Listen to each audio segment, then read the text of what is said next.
在农村卖多少钱一杯比较合适？网上买这个竹杯一个大概需要8到10块钱，所以我想砍一根竹子自己来做。这个竹子是楠竹，大的竹子每一根都有碗口那么粗，用来做杯子就刚刚好。这个细的也带回去，到时候可以做竹灯装饰小院。这根竹子粗略的算了一下，大概只能做10个左右。想把杯口锯平整也是个手艺活，让我锯废了好几个，都是斜的。最后这个竹子总共做了9个杯子，把表面清洗一下。奶茶是姐姐刚做好的，挤上奶油，摘点刚开的桃花装饰一下，再贴上想贴的标签。大家觉得这个竹筒奶茶杯好看吗？今天把河边的废旧轮胎都捡回来，把它改成这种轮胎花盆，用来种花。捡回来的轮胎清洗一下，晾干之后就可以上色了。买了几瓶丙烯颜料，店家说这个是防水的，这个上色干得很快，而且颜色鲜艳好看，就是不知道防不防水。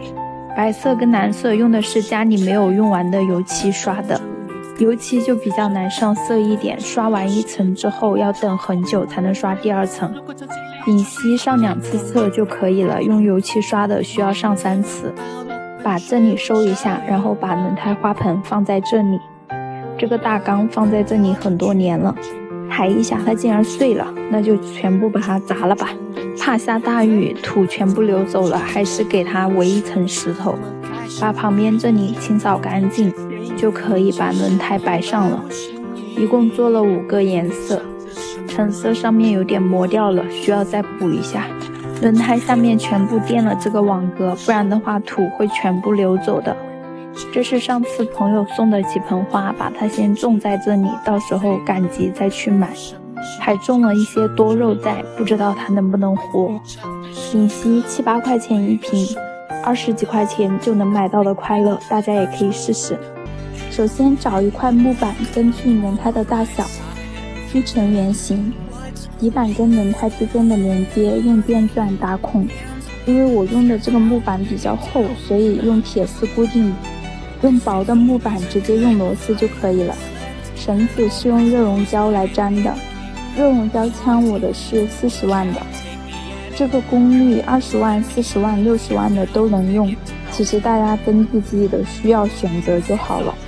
绳子是12的，大家用12、14、16这几个宽度的都能做。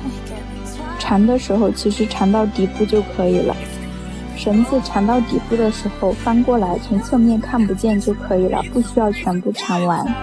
热熔胶棒大概需要15到20根左右，桌腿是直接买的现成的，配件都是商家送的，直接拧进去安装就可以了，很方便。内层这里我是放了草坪，然后粘了一些假花在里面，可以根据自己想要的风格去装饰，晚上加上灯光灯带就很好看。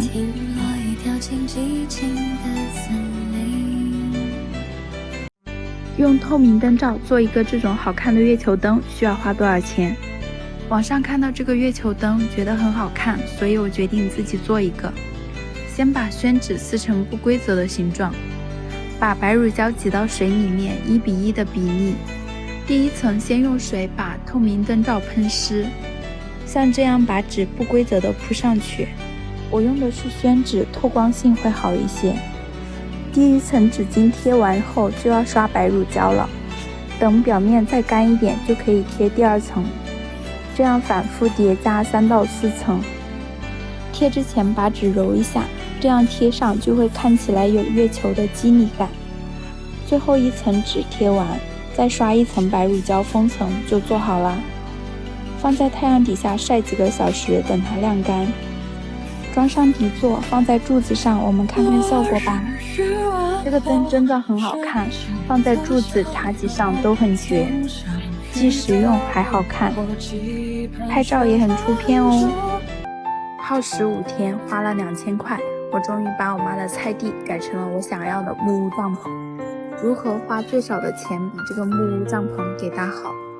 首先，我们把家里能用的木材、钢材全都给它搜刮出来，我搭木屋帐篷的钢材跟木材都是之前家里修房子剩下来的，现在房子已经修好了，东西还剩了这么多，这不是四舍五入等于咱没花钱吗？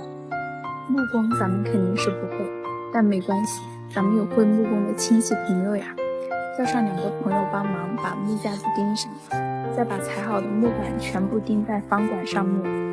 这里没别的，就是不停地打螺丝，打了一天螺丝，到晚上手都麻了。四周多出来的木板切割整齐，再把上面的框架给放上来，打上螺丝。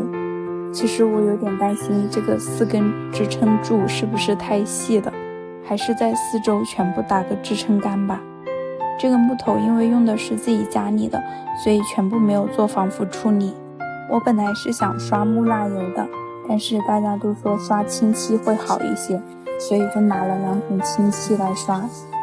能刷到的地方反正我都刷了，希望这个清漆能有一点作用吧。帐篷布买了这种防水的布，这个店家尺寸给我弄错了不说，然后也没给我开窗户。本来是1张7米的，只有1个他做了7米，其他的2个他都裁成了3.5米，就得我自己再接一遍。这么做的后果就是顶着30多度的太阳又多晒了1个小时。钉好最后一块的时候真的如释重负，朋友们，大家觉得这个木屋帐篷做的怎么样？在农村老家修一个这样的中式凉亭需要花多少钱？这是家里之前修房子剩下的木材，刚好还有4根长的可以用来做主梁，在家里还找到了一些这种春树木板。我觉得这个木板的颜色跟我想要的中式凉亭的颜色很接近，春树木板不够，中间这里就用杉树木板做了，到时候再用木纹漆把它改成一样的颜色。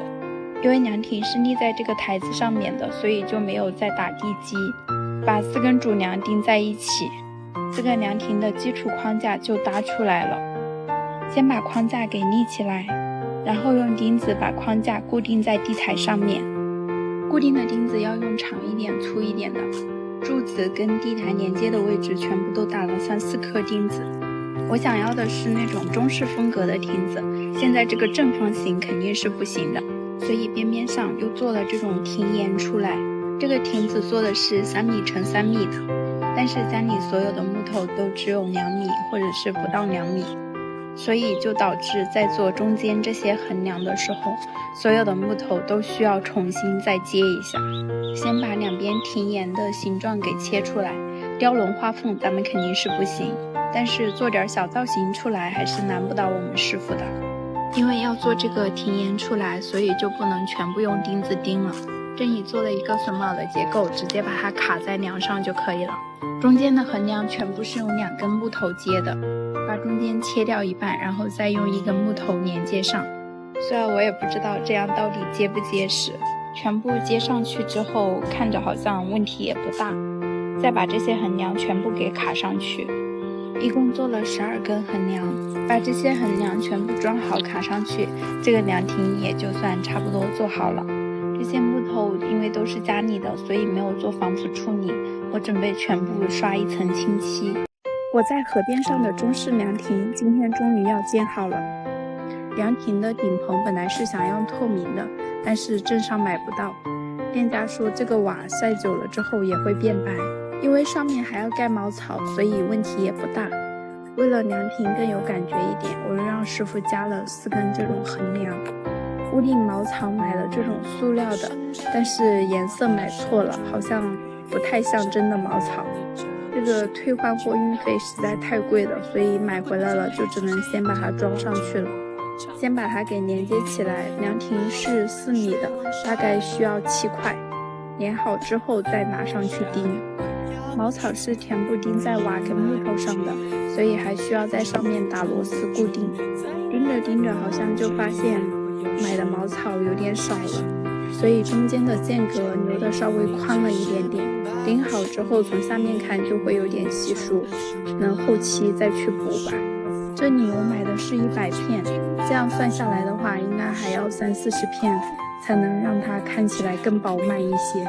再把下面之前打的这些支撑的木板全部去掉，因为亭子一直有点摇摇晃晃，我一度担心把这些打掉，亭子会不会垮。幸好这个质量还是暂时过关了。把买的这个纱帘装上，我们一起来看看效果吧。晚风啊，撩拨着。经过这大很久的折腾，我把我妈心爱的菜园从这样改成了这样，3个木屋小帐篷加一个凉亭。今天准备在这个外围围着它们修一个长花坛。我改造就一个字：省钱。把家里这些之前修房子剩下的砖全部给它用上，再把楼顶上这些不知道堆了多少年的沙全部给装起来，扔下去也给利用上，倒点水泥搅和搅和，各加一块，大几千不就省出来了吗？泡好水泥，师傅开始砌砖了。因为是用的这种水泥砖，高度没有办法做到那么精确，就都用了2块砖。因为本身在户外又是墙根边上，所以的话高度也够了。里面就有土，会比外面高。师傅清理了一下，两边做的是同样的高度。这棵长了2-3岁的枇杷树刚好挡住要封砖的位置，把它拔掉，放在别的地方去。结果快砌完的时候，师傅告诉我，咱们的沙不够，这么远沙还是不可能的。去路边给人家讨一讨，这不就够了吗？等我把沙拖回来，师傅的花坛已经砌完了，接下来就是两边跟上面全部要用水泥浆抹平，把楼上的废砖也全部扔下去，填到孔孔里面。过了今天，这方圆1公里看不到一块这种废砖烂石头了，全部都填进去了。我以为给表面抹平整很简单，不就是水泥往上浮吗？结果师傅说要给我抹得平平整整，刷漆好上一点。看着抹了1遍又1遍再1遍，刚才都又不行。